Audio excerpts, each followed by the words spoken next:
The shop cleaned up. A little walkthrough. We got the Ellis bandsaw.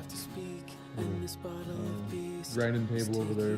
Bench sander to do some other work. Got the steel rack and the welding table and Lincoln welder. We got the Bridgeport from the old high school, which is kind of cool. I'll probably show some stuff there later, some of the stuff it came with.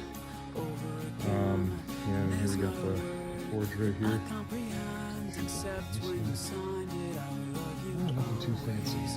We got some other stuff added on with the tool holder to pull all the hammers and whatnot. And,